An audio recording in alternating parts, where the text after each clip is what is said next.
Hello one welcome to Radiant Academy. मैं अमोल चेपे आप सभी का स्वागत करता हूं रेडियंट एकेडमी के इस नए वीडियो में। आज हम एक एडिटोरियल देखेंगे जिसका एनालिसिस करने के बाद कुछ क्वेश्चंस आपको दिए गए हैं जिसके आंसर्स आपको कमेंट बॉक्स में देने हैं। एडिटोरियल आज का बहुत खास है, मिनरल राइट्स के टैक्सेशन पे है। बहुत इंटरेस्टिंग और नया सा टॉपिक है। साथ ही उससे पहले हम कुछ वर्ड्स देखेंगे, यानी अपनी वोकेबलरी अच्छा करने का जो टारगेट है उसे हम पूरा करेंगे। और अगर आपको इंग्लिश को बहुत बेसिक लेवल से सीखना है तो आपके लिए ये कोर्स है जिसकी लिंक आपको डिस्क्रिप्शन में मिल जाएगी। अगर आपको बेसिक लेवल से इंग्लिश सीखना है तो this course is very useful. Code RAC20 आपको उसमें डालना है and you will get discount of 20%। तो let us start with the class today. Which word do we have? पहला वर्ड आज कौन सा है हमारे पास? जेस्टी। जेस्टी नाम का वर्ड है हमारे पास आज, टेस्टी। चलो पहले सेंटेंस पढ़ेंगे फिर वो वर्ड हमको समझ में आ जाएगा। अपना ऑब्जेक्टिव क्या है कि वोकैबुलरी में वर्ड बहुत बार ऐसा होता है कि हर एक वर्ड का मीनिंग आपको नहीं पता रह सकता। ऐसे केस में आपको वर्ड का मीनिंग निकालते आना चाहिए सेंटेंस पढ़ के, ठीक है? तो let us try for that. The use of frozen peas, ना फ्रोजन पीज होते हैं ना, मटर फ्रोज फ्रीज किए हुए। हाँ, the use of frozen peas means this zesty dish. Zesty dish के बारे में इंफॉर्मेशन दे रहा है, मतलब जेस्टी क्या हो गया? एक एडजेक्टिव हो गया, बराबर। This zesty dish can be enjoyed year round. क्योंकि इस डिश में क्या है? फ्रोजन पीज है, इसकी वजह से क्या हो सकता है? ये डिश ईयर राउंड, साल भर एंजॉय की जा सकती है। ये डिश कैसी है? जेस्टी है। अब फ्रोजन पीस है, डिश के बारे में बात कर रहे हैं तो डिश कैसी होगी?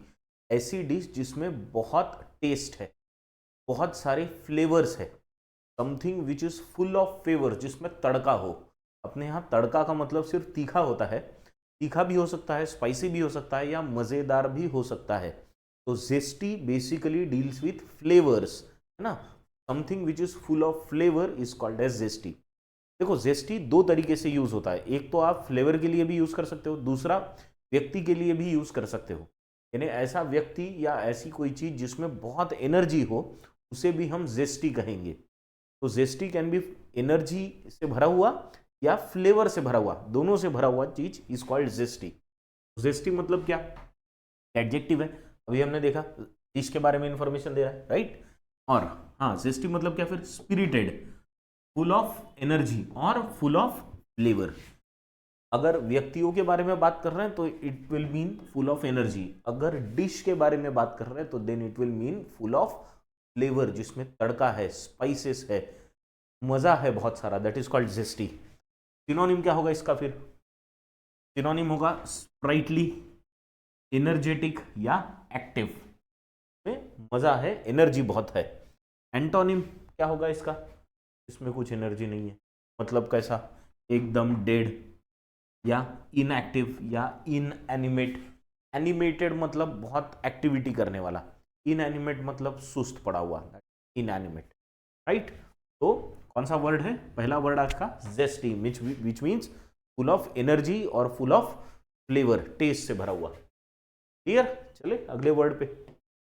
चलो, the next word we have is garnering.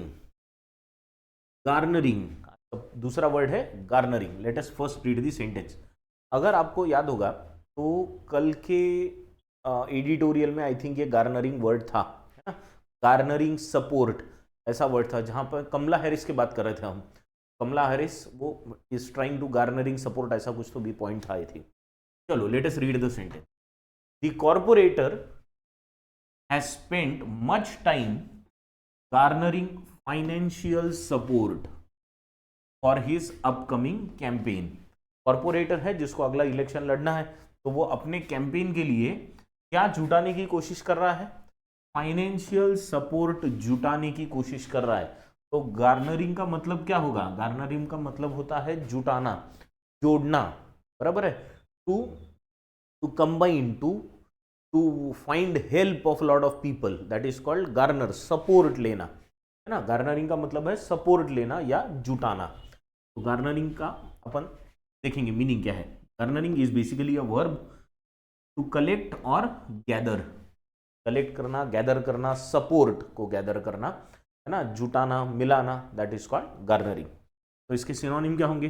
Collecting, ये यहीं पे आया है वैसे। एक्यूमुलेटिंग हो सकता है, बराबर है, सब जोड़ना, इकट्ठा करना, पिकिंग अप, ना, बहुत सारी चीजों को उठा लेना, पिकअप करना। और एंटोनिम क्या होगा? बांट देना या डिवाइड करना, अलग अलग करना।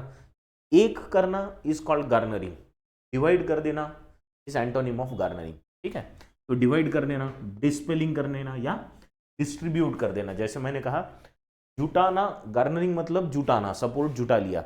डिस्ट्रीब्यूट करना मतलब बांट देना, राइट। ये हो गए इसके एंटोनिम्स। तो गार्नरिंग मीन्स इकट्ठा करना या जुटाना। ठीक है, चले नेक्स्ट वर्ड पे। The next word we have is carved. Carved, ठीक है, चलो let us read the sentence. The ornately carved doors were made in the 17th century। बहुत पुराने दरवाजे हैं, कब से बने हुए दरवाजे हैं? 17th सेंचुरी के दरवाजे, ठीक है। और वो कैसे दरवाजे हैं? दी ऑर्नेटली कार्व्ड डोर्स, ठीक है। बहुत बार आपको कार्व्ड के साथ ऑर्नेटली मिलेगा ही। ऑर्नेटली कार्व्ड, ऑर्नेटली कार्व्ड का मतलब होता है बहुत बारीक और सुंदर नक्काशी किए हुए। कार्व्ड का मतलब नक्काशी करना, बराबर है। छन्नी हथौड़े से जो दरवाजे पे किया होता है ना, दैट इज कॉल्ड नक्काशी। वो नक्काशी जो होती है दैट इज कॉल्ड कार्व, बराबर। नक्काशी करना मतलब कार्व करना, बराबर। तो ऑर्नेटली कार्व मतलब बहुत बारीकी से, ध्यान से और सुंदरता से किया गया काम, ऑर्नेटली कार्व्ड। तो कार्व्ड इज अ वर्ब, ठीक है, to cut with a sharp instrument. अभी कट ही करने की जरूरत नहीं है, आप छन्नी हथौड़े से भी कार्विंग कर सकते हो। आपने कार्विंग्स सुना होगा ना, एलोरा में क्या है? कार्विंग्स है। कार्विंग से ने नक्काशी की गई है ना, पत्थरों पे। तो पत्थरों पे जो की जाती है या वुड पे की जाती है, लकड़े पे, that is also called carvings, ठीक है। तो इसका सिनोनिम क्या होगा? इंस्क्राइब करना, पत्थरों पे नाम लिखा होता है, दैट इज कॉल्ड इंस्क्रिप्शन। तो इंस्क्राइब का ही नाउन क्या बन जाएगा? एक इंस्क्रिप्शन, ये नाउन बन जाएगा, बराबर है। इंस्क्रिप्शन ये एक नाउन बन गया फिर इंस्क्राइब का। चिसल करना, चिसल मतलब छन्नी हथौड़े से मारना, दैट इज कॉल्ड चिसलिंग। तो उसे चिसल करना या स्क्रैच करना। स्क्रैच तो ऐसे भी किया जा सकता है ना, नाखूनों से भी स्क्रैच किया जा सकता है, तो उसको कहते हैं स्क्रैच करना, राइट। एंटोनिम क्या होगा इसका? Opposite word. जैसे अभी देखो, कार्व का मतलब है जैसे हम करें नक्काशी करना, पर कार्व का मतलब ऐसा भी होता है क्योंकि उसमें तोड़ा जाता है ना, टुकड़े किए जाते हैं। जो पार्ट अनवांटेड है उसको तोड़ दो, बचे हुए पार्ट से वो नक्काशी करो। तो इसलिए उसका अपोजिट यहाँ पे क्या दिया है? कंबाइन करना, उन टुकड़ों को इकट्ठा कर लेना। इंक्रीज करना, क्योंकि कार्विंग करके हम बड़े से पत्थर को छोटा कर रहे हैं, राइट, तो वो डिक्रीज हो रहा है, तो अभी उसको इंक्रीज करना। या फिर टुकड़ों टुकड़ों में डिवाइड करना है तो उसको ज्वाइन करना। इसीलिए इंक्रीज करना, कंबाइन करना या ज्वाइन करना, ये क्या हो गए? कार्व के एंटोनिम्स हो गए। लेकिन इसका मतलब ऐसा नहीं है कार्व का कि कंप्लीट टुकड़े कर रहे हैं हम लोग, नहीं। कार्व का मतलब है नक्काशी, ठीक है। चले नेक्स्ट वर्ड पे। Next word we have is precipitate. Precipitate, precipitate. Let us first read the sentence. The president's assassination precipitated the country into war. क्या हुआ? प्रेसिडेंट का असैसिनेशन हुआ। असैसिनेशन मतलब किलिंग, मर्डर हो गया, मार डाला गया प्रेसिडेंट को, और इसकी वजह से कंट्री एज अ रिजल्ट क्या हुआ? The country went into the war. तो प्रेसिपिटेट का मतलब क्या होता है?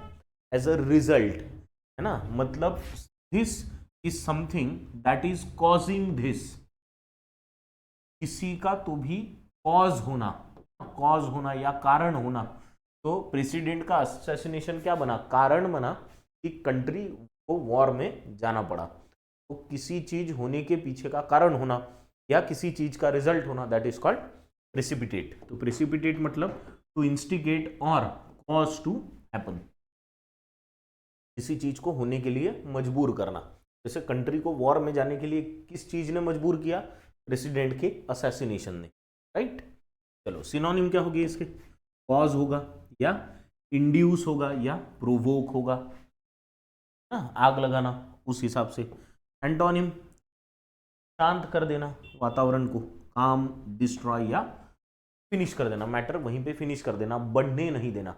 अगर मैटर बढ़ गया तो क्या होगा, it will precipitate into something big.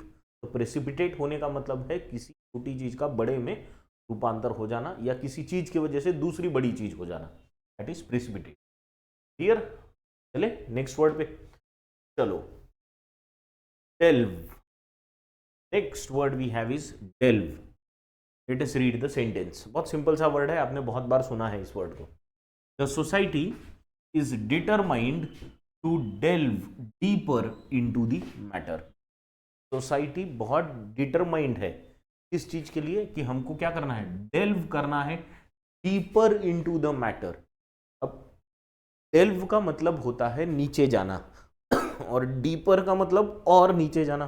नीचे जाना बेसिकली डिग करना या खुदाई करना, यानी डेल्व। तो बहुत डीप खुदाई करना या बहुत अंदर तक जाना, ये डेल्व डीपर, राइट। तो डेल्व का मतलब क्या हो जाएगा, to search for something specially by digging, है ना। गड्ढे खोदो मतलब खुदाई करना यानी डेल्व, और फिर डिग डीप मतलब डेल्व डीप, इनटू और थ्रू यानी डिगिंग करके और अंदर तक जाना। तो ऐसा नहीं है हमेशा आपको खुदाई करके ही अंदर जाना चाहिए। बहुत बार हम ऐसा कह सकते हैं कि I am giving you 10 words और I am giving you some words, I expect that you delve deeper into this topic. For example, if I am teaching you a new topic, so I have introduced this topic to you and now I want you to delve deeper into this topic. यानी आप और गहराई में जाओ इस topic के। तो गहराई में जाना मीन्स टू डेल्व डीप, समझ गए। डेल्व डीप का मतलब क्या है, और गहराई में जाना या और डिटेल में जाके किसी चीज को पढ़ना, स्टडी करना। सिनोनिम क्या होगा इसका, लुक या फॉरेज या सौर, ठीक है। एंटोनिम क्या होंगे इसके, इग्नोर करना, नहीं जाना, छोड़ो ना यार अपने को, छोड़ देना, या निग्लेक्ट करना। या ऐसा भी हो सकता है कि जैसे हम डीप डीप के बारे में बात कर रहे हैं या डेल्व डीप के बारे में बात कर रहे हैं, सुपरफिशियल यानी ऊपरी तौर पे, सतही तौर पे स्टडी करना, दैट इज कॉल्ड सुपरफिशियल, यानी ऊपर ऊपर पढ़ लेना। यानी एक तो आप ऊपर ऊपर पढ़ सकते हो, वो एंटोनिम हो गया, या फिर यू कैन डेल्व डीप और डीप जाके पढ़ सकते हो। ध्यान में आ गया। तो superficial can also be an antonym of delve deeper. Clear, understood. चले नेक्स्ट वर्ड पे चलो। The next word we have is emanate. Emanate, emanate का सेंटेंस पढ़ेंगे। कॉन्स्टेंट क्रिटिसिज्म, क्रिटिसिज्म का मतलब क्या होता है, गलतियां निकालना, ठीक है। Constant criticism has emanated from her opponents. उसके अपोनेंट्स की तरफ से क्या हो रहा है, उसका कंटिन्यूअस क्रिटिसिज्म हो रहा है, कंटिन्यूअस कॉन्स्टेंट क्रिटिसिज्म आ रहा है। आ रहा है मतलब इमैनेट हो रहा है। इमैनेट का बेसिकली मतलब होता है किसी एक सोर्स से बहुत सारा चीज बाहर निकलना। जैसे the light is emanating from the bulb, simple है ना। या हम ऐसे कह सकते हैं the bulb emanates the light और the light is emanating from the bulb. तो इमैनेट का मतलब किसी एक चीज से बहुत सारे कुछ ऐसी एनर्जी जैसा कुछ तो भी बाहर निकलना, ठीक है। तो अभी क्या हो रहा है, अपोनेंट्स में से क्या बाहर निकल रहा है, क्रिटिसिज्म बाहर निकल रहा है, दैट इज कॉल्ड इमैनेटिंग, राइट। तो इमैनेट का मतलब क्या हो गया फिर, टू इमर्ज और be emitted from a source.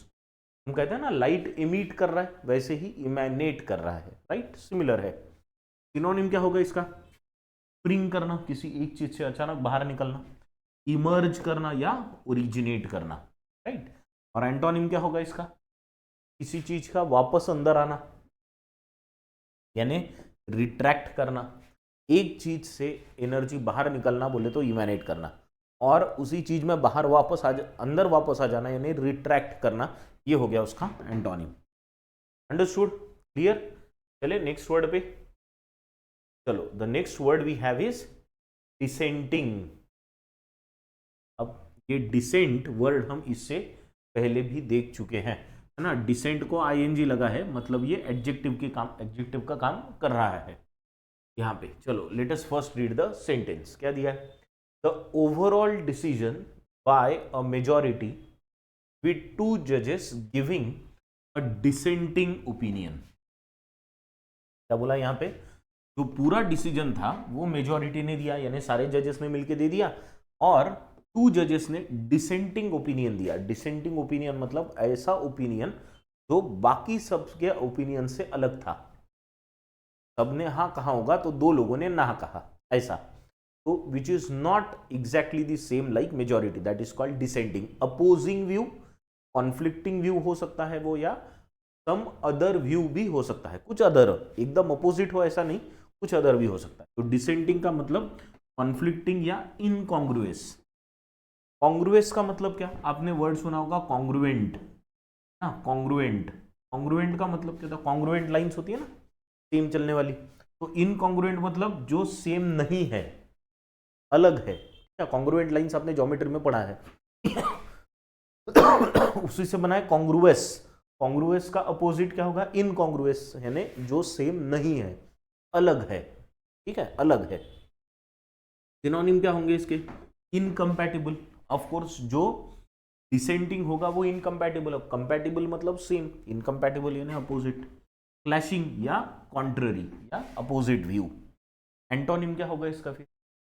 देखो, डिसेंटिंग का मतलब अलग है, तो एंटोनिम क्या होगा इसका? सेम होना, एक साथ मिल जाना। यानी अब कॉन्ग्रुएंट या कॉन्ग्रुअस अगर आप कहेंगे तो वो क्या हो जाएगा? इसका एंटोनिम हो जाएगा, राइट। तो हार्मोनियस, कंपैटिबल या एग्रीइंग। एग्रीइंग मतलब जिसपे सब लोग सहमत है, that is agree. Clear? Dissenting समझ गया, सिंपल सा वर्ड है। अपोज में जाना, अलग। चलो next word we have is dilate. Dilate, dilate का मतलब देखो, सेंटेंस पढ़ो। The pupils of the eyes, pupils आंखों के जो प्यूपिल्स होते हैं आपके, the pupils of the eyes dilate as darkness increases. जैसे ही डार्कनेस बढ़ता है, आंखों के जो प्यूपिल्स है वो क्या होते हैं? वो डायलेट होते हैं, वो बढ़ जाते हैं। बढ़ क्यों जाते हैं वो?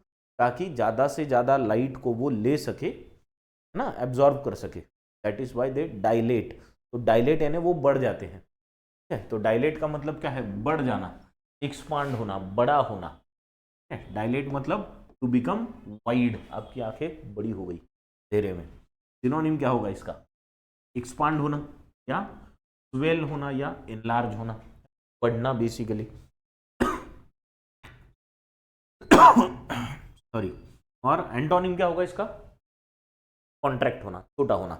कॉन्ट्रैक्ट होना या कंप्रेस होना या कंडेंस होना, है ना। अचानक सूरज की रोशनी आई तो हम आंखें बंद कर लेंगे, राइट, और अंधेरा हो गया तो आंखें फाड़ के देखना, प्यूपिल्स बड़े हो जाएंगे, वाइडर हो जाएंगे। ठीक है, तो वो डायलेट हो जाएंगे। डायलेट का अपोजिट क्या होगा?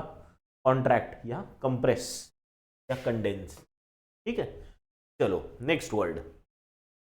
Next word is eternal. ये भी वर्ड हमने लास्ट जो एडिटोरियल देखा था, ये वर्ड हमने देखा था, ने कहा था कि इटर्नल एल्यूरिंग नाम का एक फ्रेज हमने देखा था, अगर आपको याद होगा तो।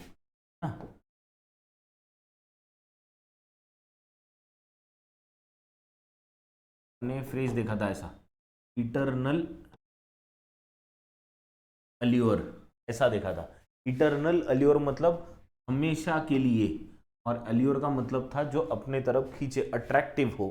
जब राफेल नदाल और कार्लोस अल्काराज ये दोनों ओलंपिक्स में दोनों भी स्पेन की तरफ से खेलेंगे, तो इन दोनों को खेलते हुए देखना एक साथ, क्योंकि एक वेटरन है और दूसरा एकदम नया है, तो इन दोनों को खेलते हुए एक साथ देखना स्पेन की तरफ से, ये इटर्नल एल्योर होगा। ये हमने देखा था।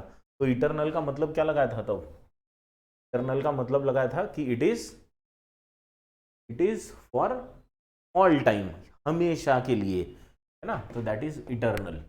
चलो, तो इटर्नल का यह सेंटेंस में मीनिंग देखेंगे। All substances occur in atomic form. सारे सब्सटेंसेस एटॉमिक फॉर्म में मिलते हैं। ईच एटम, उसका जो हर एक एटम होता है, being eternal and indestructible. Eternal होता है, हर एक एटम क्या होता है उसका, हर एक atom is eternal, that is हमेशा के लिए। एटम को डिवाइड नहीं किया जा सकता, atom is the basic part, उसको डिवाइड नहीं किया जा सकता, डिवाइड ही नहीं किया जा सकता, वो परमानेंट है, उसके टुकड़े नहीं होंगे, बराबर है। तो क्या बोला है, इटरनल, वो हमेशा के लिए है, and it is indestructible. Indestructible का मतलब डिवाइड नहीं हो सकता, डिस्ट्रॉय नहीं हो सकता। देखो इनको निकाल दो, क्या बनेगा, डिस्ट्रक्ट, इबल को भी निकाल दो, डिस्ट्रक्ट यानी डिवाइड, है तो डिस्ट्रक्ट से डिस्ट्रक्टिबल, इनडिस्ट्रक्ट, राइट। चलो ठीक है, तो इटरनल का मतलब हमेशा के लिए, eternal, lasting, for ever, in perpetuity. Perpetuity का भी मतलब फॉर एवर ही होता है, ठीक है, something that last for ever is called perpetual. तो सिनोनिम क्या होगा इसका, परपेचुअल। परपेचुअल का मतलब something that last for ever, same meaning है, या परमानेंट, या something that does not have an and, endless. Antonyms क्या होंगे इसके, चेंजिंग, पेरिशेबल। पेरिशेबल का मतलब व्हाट डज पेरिशेबल, पेरिशेबल मतलब ऐसी चीज जो खत्म हो जाती है जल्दी, बरोबर है। आपने अगर फूड आइटम्स के बारे में देखा होगा तो perishable food items, vegetables and fruits are perishable, milk is perishable. Perishable यानी जल्दी यूज करो नहीं तो खराब हो जाएगा, इसलिए उनको कहते हैं पेरिशेबल। ट्रांजिएंट, ट्रांजिएंट का मतलब एक एक फॉर्म में है, वो अचानक दूसरे फॉर्म में चेंज हो जाता है, वो ट्रांजिएंट हो गया, ठीक है, क्लियर। तो वर्ड कौन सा अपना, इटरनल। इटरनल यानी हमेशा के लिए वो वैसा ही रहेगा, इसलिए ट्रांजिएंट उसका एंटोनिम है। ट्रांजिएंट कैसा होता है, अचानक बदल जाता है, तो हमेशा के लिए सेम नहीं होता। कैम्फोर टैबलेट्स आपकी, कैम्फोर टैबलेट्स को बाहर निकालो, क्या बन जाएगी, भाप बन जाएगी डायरेक्टली, ट्रांजिएंट है, ठीक है। चले नेक्स्ट वर्ड पे। Next word is vicinity. Vicinity बहुत सिंपल सा वर्ड है, विसिनिटी बहुत बार आया है, ठीक है। चलो सेंटेंस देखेंगे विसिनिटी का। Vicinity, there are no stores in the vicinity of our house. हमारे घर के विसिनिटी में कोई स्टोर्स नहीं है, no stores in our vicinity. तो no stores in our vicinity, vicinity मतलब आसपास का एरिया, अगल बगल का area. Vicinity is basically neighbourhood, neighbourhood है ना, नजदीक का जो एरिया आजू बाजू का, that is called vicinity. Vicinity means the area near और सराउंडिंग अ पर्टिकुलर प्लेस, आजू बाजू का एरिया। सिनोनिम क्या होगा इसका, रीजन, डिस्ट्रिक्ट, लोकेलिटी, सेक्टर, कुछ भी बोल सकते हैं, आजू बाजू का एरिया। नेबरहुड बोल सकते हैं, best option is neighbourhood. Antonym क्या होगा इसका, something which is far away और एट अ डिस्टेंस, दूर है, तो ये हो गया एंटोनिम ऑफ विसिनिटी। चले, चलो तो now we have the article in front of us, just go through it quickly, then we'll read it together.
पढ़ लिया? चलो let us read it together. नहीं हुआ होगा तो पॉज करके पढ़ लेना। चलो क्या बोला है? Fiscal federalism on taxing mineral rights. पहले तो ये समझेंगे फिस्कल मतलब फाइनेंशियल, और फेडरलिज्म का मतलब क्या होता है? फेडरलिज्म यानी सेंट्रल और स्टेट गवर्नमेंट का नाता, उस बेसिस पे जो गवर्नेंस चलता है कि जहां पे यूनियन भी हो यानी सेंट्रल गवर्नमेंट भी हो और स्टेट गवर्नमेंट भी हो और दोनों मिलके काम करें, उसको बोलेंगे हम फेडरल सिस्टम या फेडरल स्ट्रक्चर। ठीक है, चलो। इट इज नॉट ऑफन, ये हमेशा नहीं होता, that fiscal federalism finds a prominent place in judicial discourse. मैंने कहा था ये एडिटोरियल थोड़ा सा अलग है। ऐसा क्यों? इसका पहली लाइन में आपको मीनिंग पता चल जाएगा क्यों बोला था ऐसा। क्यों? क्योंकि फिस्कल फेडरलिज्म यानी फाइनेंशियल फेडरलिज्म, फाइनेंशियल सिस्टम पे बहुत प्रोमिनेंट प्लेस, बहुत इंपॉर्टेंट प्लेस जुडिशियल डिस्कोर्स में नहीं मिलती। जुडिशियल डिस्कोर्स मतलब जब जजेस लोगों की चर्चा हो रही है। डिस्कोर्स का मतलब होता है डिस्कशन या चर्चा।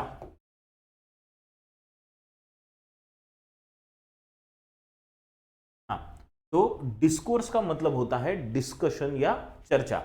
ठीक है, तो जजेस के बीच में यानी कोर्ट में इस पे काफी डिटेल में चर्चा हुई। क्या हुआ? The supreme court judgment, supreme court का जजमेंट है, the supreme court judgment holding by an overwhelming majority of 8:1। Overwhelming majority का मतलब है बहुत बड़ी मेजोरिटी, 8:1, कि जहां पे 8 लोगों ने एक साइड ली और एक डिसेंटिंग थे। अभी हमने वर्ड देखा था ना, डिसेंट, तो एक व्यक्ति डिसेंट में था, बाकी 8 लोग एक पक्ष में थे। That the states can tax mineral rights, ये इंपॉर्टेंट चीज है। एक स्टेट्स जो है वो मिनरल राइट्स को टैक्स कर सकते हैं, एंड मिनरल बेयरिंग लैंड्स यानी ऐसी लैंड्स को भी वो टैक्स कर सकते हैं जहां पे मिनरल्स है। Is a truly landmark ruling as it protects their legislative domain from interference by parliament. ये जो निर्णय दिया है सुप्रीम कोर्ट ऑफ इंडिया ने, वो एक लैंडमार्क रूलिंग है। लैंडमार्क जजमेंट या लैंडमार्क रूलिंग का मतलब नील का पत्थर। ठीक है, तो नील का पत्थर है, as it protects legislative domain of the states from the interference by parliament. मतलब अब पार्लियामेंट इसमें इंटरफेयर नहीं कर सकती। That is why it is so important. For decades it was believed that states were denuded of their power to impose any tax on mineral resources। बहुत सालों तक ये बिलीव किया जाता था कि जो स्टेट्स थे वेयर डिन्यूडेड। डिन्यूडेड का मतलब होता है किसी की पावर छीन लेना या ले लेना, बराबर है, to strip them of their power. तो डिन्यूडेड मतलब वो पावर को छीन लिया गया था। कौन सी पावर? कि वो मिनरल्स को या मिनरल्स बियरिंग लैंड को टैक्स कर सके। ये पावर स्टेट्स की थी, वो उनसे छीन ली गई थी। और ये बिलीव होता था, ये विश्वास था सभी का कि पावर तो स्टेट के पास होती नहीं है, ये तो सेंट्रल गवर्नमेंट की पावर है। तो denuded of their power to impose any tax on mineral resources extracted from their land. Extract उन्हीं की लैंड से ली गई मिनरल्स है, लेकिन उनको टैक्स करने का पावर नहीं था। From their land because of the prevalence. Prevalence मतलब किसी चीज का होना, बराबर है, लॉन्ग टर्म के लिए होना is called prevalence. Because of the prevalence of central law. Central law में केंद्र सरकार ने बनाया हुआ the mines and minerals development and regulation act 1957। तो इस एक्ट की वजह से, the mines and minerals development and regulation act 1957 की वजह से क्या होता था कि जो मिनरल्स स्टेट्स में मिलते थे, उन स्टेट्स को उन पे टैक्स लगाने की छूट नहीं थी। ये बिलीव किया जाता था कि ये टैक्स सेंट्रल गवर्नमेंट ही लेगा, और ये एक्ट की वजह से था। Even though the right to tax mineral rights is conferred on the states through entry 50, ये ध्यान में रखना, entry 50 in the state list of the 7th schedule. हमारी कॉन्स्टिट्यूशन में कौन सी चीजों को किसके अंडर दिया गया है, कौन से चीज से रिलेटेड नियम कौन बनाएंगे, ये क्लियरली मेंशन किया गया है। तो 3 टाइप की लिस्ट होती है, स्टेट्स लिस्ट होती है, एक यूनियन लिस्ट होती है, कॉन्करेंट लिस्ट होती है। तो स्टेट लिस्ट में एंट्री नंबर 50 पे ये बताया गया है कि मिनरल राइट्स का जो टैक्स करने का सिस्टम है वो किसके हाथ में होना चाहिए, वो स्टेट्स का निर्णय है, ठीक है। पर फिर भी ये रूल की वजह से क्या हो रहा था कि स्टेट्स वो टैक्स नहीं कर पा रहे थे। It was made subject to any limitations imposed by the parliament by law relating to mineral development. बराबर, इसमें क्या था कि ये स्टेट्स ही कर सकते हैं, however there can be limitations imposed by the parliament, subject to limitations imposed by the parliament, अगर कोई पार्लियामेंट अलग से लॉ बनाता है तो। The union government argued that the very existence of its 1957 law was a limitation on the state's power। तो central government ने क्या आर्ग्यू किया कोर्ट में, उन्होंने बोला कि ये जो रूल था, ये जो एक्ट है, कौन सा, 1957 का minerals and mines and minerals development and regulation act, इसकी वजह से क्या हो रहा था कि इसका होना ही तो एक लिमिटेशन है। अगर ये एक्ट है, इसका मतलब कि स्टेट गवर्नमेंट, यानी अगर आपको बहुत सिंपल टर्म्स में समझा, देखो हमारा जो कॉन्स्टिट्यूशन है उसमें स्टेट लिस्ट है, स्टेट लिस्ट में ये कहा गया है कि मिनरल का जो टैक्स करने का राइट है वो स्टेट गवर्नमेंट का है, लेकिन सब्जेक्ट टू लिमिटेशन, कि अगर उसमें कोई लिमिटेशन पार्लियामेंट डाल दे तो, ठीक है। अभी पार्लियामेंट ने एक लॉ बना दिया, कौन सा लॉ, वो mines and minerals regulation development and regulation act 1957। तो अब सेंट्रल गवर्नमेंट का क्या करना है, देखो हमने लॉ तो बना दिया, तो अगर हमने लॉ बना दिया है तो वही तो लिमिटेशन है, और अगर वो लिमिटेशन है इसका मतलब अब राज्य सरकार मिनरल पे टैक्स नहीं लगा सकती। ये सेंट्रल गवर्नमेंट का आर्ग्यूमेंट था, ठीक है। आगे ध्यान में, अब आगे चलेंगे। तो union government argued that very existence of the 1957 law was a limitation on states, यही तो लिमिटेशन है स्टेट्स पे, है ना, states power to tax mineral rights. But देखो बट क्या हुआ, but the chief justice of India doctor DY Chandrachud writing for the bench examined the acts provisions, उन्होंने ये एक्ट पढ़ा, 1957 का एक्ट पढ़ा और उसके प्रोविजंस को पढ़ा, और फिर क्या कहा, टू कंक्लूड, उन्होंने ये कंक्लूजन पे पहुंचे that it contended no such limitation, कि इस एक्ट में वैसा कोई लिमिटेशन नहीं है। तो सेंट्रल गवर्नमेंट का जो आर्गुमेंट था कि एक्ट होना ही एक लिमिटेशन है, DY चंद्रचूड़ जो चीफ जस्टिस ऑफ इंडिया, उन्होंने कहा कि एक्ट में ऐसा लिमिटेशन वाली चीज कोई नहीं है, ठीक है। क्लियर हो गया पहला पार्ट। चलो नेक्स्ट पार्ट पे जाएंगे, go through the second part quickly, ये सबसे छोटा पार्ट है ना, जल्दी रीड करो।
पढ़ लिया, छोटा सा पार्ट है, इसका तीसरा भी पार्ट आज बड़ा है इसलिए।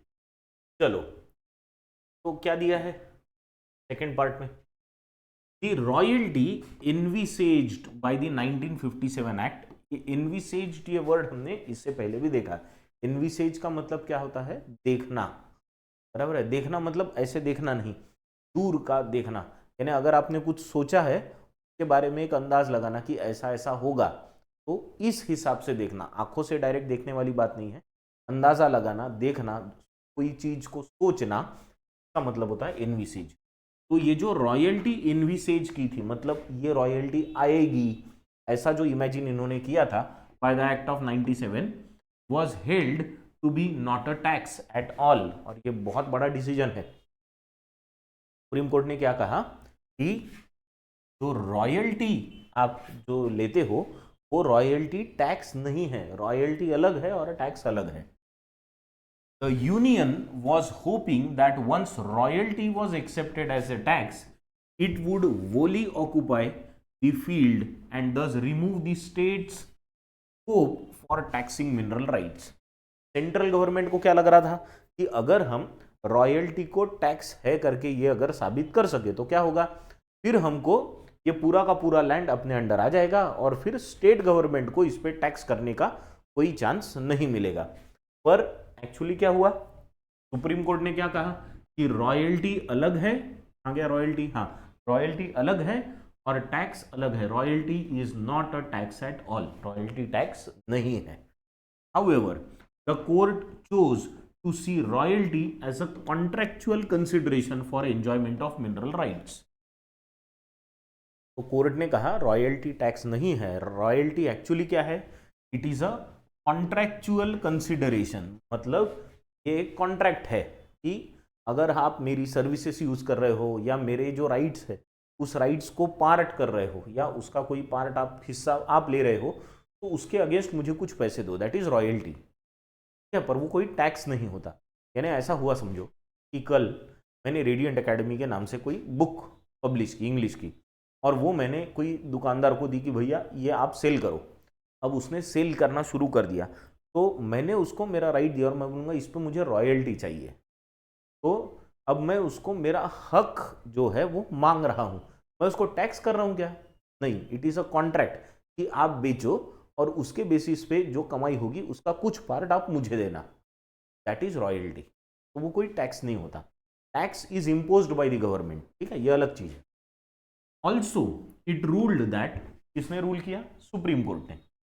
Also it ruled that states could tax mineral bearing lands, जो और इंपॉर्टेंट, स्टेट्स राज्य सरकारें क्या कर सकती हैं, मिनरल जहां पे है उस लैंड को भी टैक्स कर सकती है अंडर एंट्री 49। अंडर एंट्री 50 हमने इससे पहले देखा था। Under entry 49 it can tax the land also, a general power to tax lands. हमारे यहाँ लैंड रिकॉर्ड्स स्टेट का विषय है ना। लैंड पे जो भी टैक्स पड़ता है वो स्टेट गवर्नमेंट जमा करती है, स्टेट गवर्नमेंट के पास पैसा जाता है। ऐसा ही फिर अगर वो लैंड में मिनरल भी होगा तो भी उस लैंड को टैक्स करने का राइट किसको रहेगा? स्टेट गवर्नमेंट को रहेगा, ये सुप्रीम कोर्ट का कहना है। ठीक है, क्लियर? चले नेक्स्ट पॉइंट पे।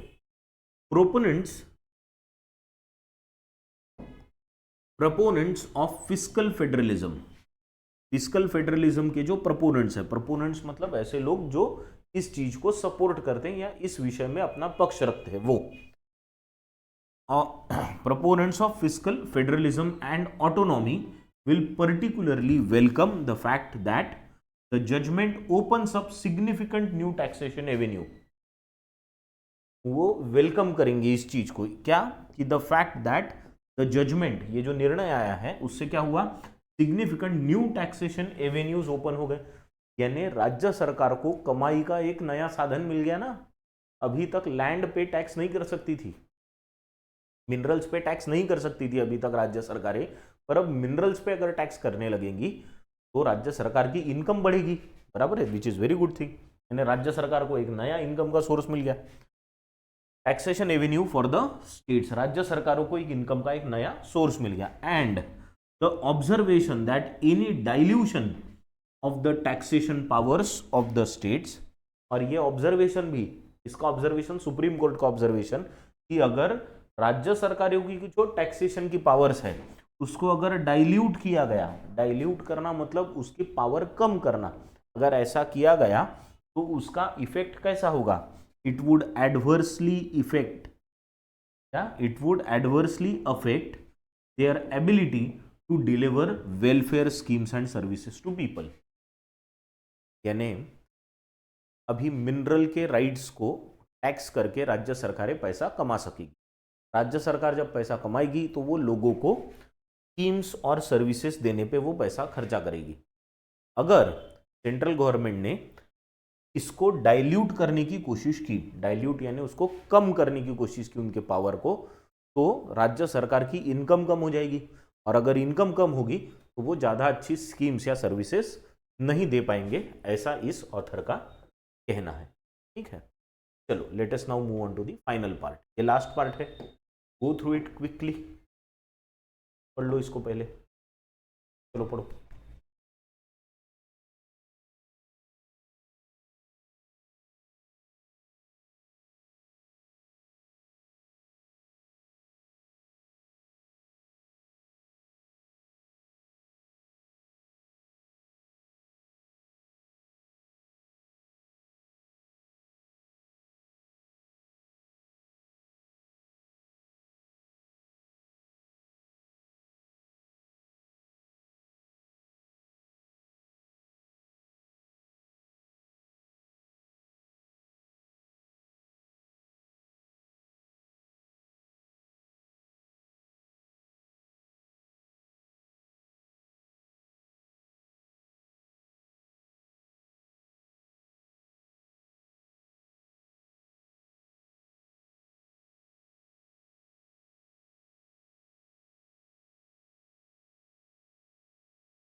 चलो डन, वेल डन। चलो let us go through the last part. क्या है, हाउएवर जस्टिस बीवी नागरत्ना इन हर डिसेंट आर्ग्यूज दैट, देखो अभी कोई और जज है, कौन से जज है, जस्टिस बीवी नागरत्ना इन हर डिसेंट, उन्होंने डिसेंट किया, डिसेंटिंग व्यू है, डिसेंटिंग व्यू मतलब वो 8:1 देखा था, तो वो 1 वाले जो है वो जस्टिस बीवी नागरत्ना है, इनका थोड़ा सा कुछ अलग मत है, तो वो देखेंगे क्या है। In her dissent argues that if the court did not recognise the central law as a limitation. क्या कहा इन्होंने कि अगर कोर्ट ये डिसाइड करता है कि जो वो 1957 का लॉ था वो अगर एक लिमिटेशन नहीं है, एक्चुअली कोर्ट ने कहा कि वही एक लिमिटेशन है, अगर वो एक लिमिटेशन नहीं है करके डिसाइड अगर करता है court on the states taxation powers, एक लिमिटेशन नहीं है करके अगर कोर्ट डिसाइड करता है, एक्चुअली कोर्ट ने बोला है, सॉरी कोर्ट ने ये बोला है कि वो एक लिमिटेशन नहीं है ना। और इसी बात पे बीवी नागरत्ना का कहना है कि अगर कोर्ट ने ये कह दिया कि 1957 का लॉ ये एक लिमिटेशन नहीं है तो क्या होगा on taxation powers, it would have undesirable consequences. इसके जो रिजल्ट्स होंगे, कॉन्सिक्वेंसेस होंगे, वो अनडिजायरेबल होंगे। कैसे? As states would enter into an unhealthy competition to derive additional revenue. अगर ऐसा हुआ तो क्या हो जाएगा, अब राज्य सरकारें खुद टैक्स लगाने लगेंगी मिनरल राइट्स पे, सेंट्रल गवर्नमेंट टैक्स नहीं लगाएगी, अब कौन लगाएगा? राज्य सरकार। तो अगर राज्य सरकारें लगाएंगी, स्टेट गवर्नमेंट्स लगाएंगी, तो क्या होगा? If the state governments start taxing the minerals, what will happen? There will be unhealthy competition. State governments में ही कंपटीशन शुरू हो जाएगी, इसलिए एडिशनल रेवेन्यू के लिए, ताकि वो ज्यादा से ज्यादा पैसा कमा सके, resulting in an uneven and uncoordinated spike यानी ग्रोथ, है ना, अचानक sudden growth in the cost of minerals, है ना। सारी राज्य सरकारें टैक्स लगाना शुरू कर देंगी, राज्य सरकारें टैक्स लगाएगी तो क्या होगा? मिनरल्स की प्राइसेस अचानक से बढ़ जाएंगी, there will be a spike in the price और cost of minerals and purchasers of minerals paying too much. और जो लोग मिनरल्स खरीदते हैं उनको बहुत ज्यादा पैसा आप देना पड़ेगा क्योंकि टैक्स लगेगा, leading to an increase in the price of industrial products, और इससे इंडस्ट्रियल प्रोडक्ट्स की प्राइसेस बढ़ेगी, ठीक है। फर्दर, और इससे क्या होगा? द नेशनल मार्केट में बी एक्सप्लॉइटेड फॉर आर्बिट्रेज, और जो नेशनल मार्केट है वो आर्बिट्रेज के लिए एक्सप्लॉइट होगा। आर्बिट्रेज के लिए मतलब क्या? इधर से खरीद के उधर बेचने के लिए एक्सप्लॉइट हो जाएगा। मतलब समझो महाराष्ट्र में टैक्स कम लग रहा है तो यहां से मिनरल खरीदो, मध्य प्रदेश में टैक्स ज्यादा है तो उधर जाके बेच दो, ब्लैक मार्केटिंग हो जाएगी फिर मिनरल्स की, ये भी सारा हो सकने का चांस है। गिवन दीज इम्प्लीकेशंस यानी प्रॉब्लम्स, ये जो आगे जो होने वाली चीजें है ना, रिजल्ट्स जो है ये जो प्रॉब्लम्स होंगे, रिजल्ट्स होंगे इसके, वो जो होंगे, इम्प्लीकेशंस जो होंगे, it is possible that centre में seek to amend the law, centre में seek to amend the law. Centre क्या सोचेगा, यार ये ऐसा अगर प्रॉब्लम आगे होने वाला है तो हम क्या करेंगे, लॉ को थोड़ा सा अमेंड कर देंगे, मतलब चेंज कर देंगे, थोड़ा सा उसमें बदल कर देंगे, है ना, चेंजेस लाएंगे। To impose explicit limitations on the states taxation power और even prohibit them from imposing a tax on the mineral rights. अगर ये प्रॉब्लम सेंट्रल गवर्नमेंट के ध्यान में आया कि ऐसा ऐसा होगा तो सेंट्रल गवर्नमेंट क्या करेगी? सेंट्रल गवर्नमेंट जो 1957 का लॉ है उसमें अमेंडमेंट करेगी, चेंजेस करेगी, और फिर उसको चेंजेस करने के बाद क्या होगा, अगर उसमें सेंट्रल गवर्नमेंट ने चेंज किया तो फिर वो स्टेट गवर्नमेंट के टैक्सेस को एक तो कंट्रोल करेगी या कंप्लीटली प्रोहिबिट करेगी। प्रोहिबिट करेगी यानी बैन कर देगी सेंट्रल गवर्नमेंट को, स्टेट गवर्नमेंट्स को कि आप टैक्स नहीं लगा सकते, तो सेंट्रल गवर्नमेंट के हाथ में फिर से सारी चीजें आ जाएगी। However such a move may result in mining activities being left wholly out of tax net. पर अगर सेंट्रल गवर्नमेंट ने ऐसा कुछ किया तो माइनिंग एक्टिविटी पे टैक्स ही नहीं लगेगा। कैसे नहीं लगेगा? उसका कारण दिया है, as the majority has also held, majority मतलब कौन? सुप्रीम कोर्ट के जजेस की मेजॉरिटी, 8:1 में 8 वाले जो थे वो, है ना। Majority has also held that parliament lacks legislative competence to tax mineral right. तो मेजॉरिटी जजेस ने ये कहा कि ये पार्लियामेंट का विषय ही नहीं है कि तुम स्टेट गवर्नमेंट के मिनरल राइट्स पे नियम बना सको। तो अगर तुम वो नियम बनाते भी हो तो तुम्हारा राइट ही नहीं वो नियम बनाने का, लॉ बनाने का। तो इस हिसाब से अगर सेंट्रल गवर्नमेंट टैक्स नहीं लगा सकती और सेंट्रल गवर्नमेंट ने रूल बनाया कि स्टेट गवर्नमेंट नहीं लगा सकती तो कोई भी टैक्स नहीं लगाएगा, फिर ये टैक्स नेट के बाहर चली जाएंगी माइनिंग एक्टिविटीज। तो ऐसा नहीं होना चाहिए। This is what the author is saying. ठीक, समझ गया? तो the article was very interesting. ठीक है, चलो अब on the basis of this article I have few questions for you, जिसके आंसर्स आपको कमेंट बॉक्स में देने हैं। What is the first question? Sorry, हाँ, first question, according to the passage right to tax mineral rights is in which of the following list of the constitution? कौन सी list में आता है? State list, union list, concurrent list, all A B and C, या none of these? ठीक है। Second question number 2 is according to passage which of the following is the observation of justice P V. Nagarathna? यहाँ पे भी नागरत्ना हो गया है, सिर्फ यहाँ पे चाहिए justice B V. Nagarathna with respect to court not recognizing limitations of central law. B V. Nagarathna, इनके क्या ऑब्जर्वेशंस है ये आपको बताना है। फिर आपको सेम मीनिंग वाला वर्ड ढूंढना है डिन्यूडेड के लिए। डिन्यूडेड, डिन्यूडेड ये जो वर्ड है उसका सिनोनिम आपको ढूंढना है। नेक्स्ट क्वेश्चंस जो है आपके लिए वो है which of the following options has the same meaning as the phrase in the bold? जो बोल्ड में फ्रेज दी है वो है amend the law. Amend the law का सेम मीनिंग वाला ऑप्शन आपको ढूंढना है। और फिफ्थ क्वेश्चन है which of the following can be concluded from the passage? तो पैसेज में से इन 5 में से आप क्या कंक्लूड कर सकते हो, इसका आंसर आपको बताना है। राइट, तो this was the editorial analysis today, और 10 नए वर्ड्स थे। तो इसका आंसर्स आपको कमेंट बॉक्स में देने हैं। जो लोग कंटिन्यूसली दे रहे हैं, well done to them, they are doing a good job. और जो लोग सिर्फ देख रहे हो, कुछ कर सकते हो ना थोड़ा अपने लिए, आंसर्स देने का ट्राई करो, पता तो चलेगा सही दे रहे हो या गलत दे रहे हो। राइट, ठीक है, will stop here with this. Thank you very much.